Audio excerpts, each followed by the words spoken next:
I actually haven't even taken this course yet, and that's why it's a little ironic that this is my second time guest speaking in this class, and it's the only course that I need to get my degree. But I'm going about it in a little bit of an untraditional and more creative way.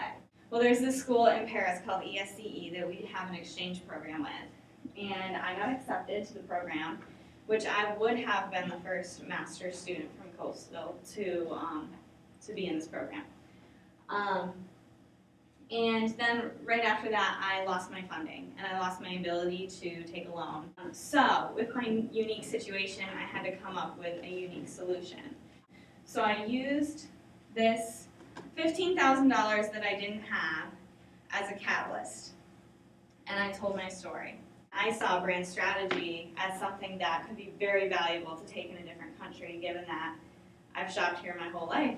I kind of get how it works here, but to do it in Paris, where the mindset of business is completely different socially, I thought that would be really, really cool. So I said I'm still going to make this happen. I'm not going to let this be a hindrance to me. What I'm going to do is develop a community that will pull behind me to help me not only get there, but use this goal as a catalyst to make a larger impact in the world. And that's where the contributions experiment started. I put up this basically it's a challenge. It's anyone who believes in the project, who believes in helping me make a better impact in the world, can send me a challenge, whether it helps them, helps another individual, or helps an entire nonprofit. It could help anyone. I could accept the challenge and we'll put a price on it. Instead of paying me that price, they pay that price directly to the university. In this exchange, they get the gratification of knowing that they're helping a student achieve their education. They also get the gratification of becoming a part of this community where we're all about exchanging gifts and interdependence.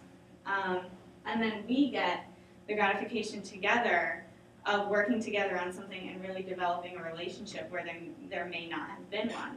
And that's where community is developed. I guess from February to June, I had halfway funded myself to Paris. So I decided to make it a year-long, cut and dry. This is how long I've dedicated to proving that this model might work. Student loan rates have now doubled from 3.4 to 6.8%. And there was an interesting Forbes article on this about, if you do the math on the average debt, and I'm sure all of you have seen these articles about the math on average debt, the average person spends 20 years paying off their debt, about $500 a month. And so in theory, they were saying this could hinder your ability to make any purchases in the future, any large purchases, saying a house or a car. So if we're talking about the housing market, and all of your graduates who are supposed to be your big, disposable income making a lot of money are coming out with all of this student debt, we kind of don't have a good outlook for that, in theory.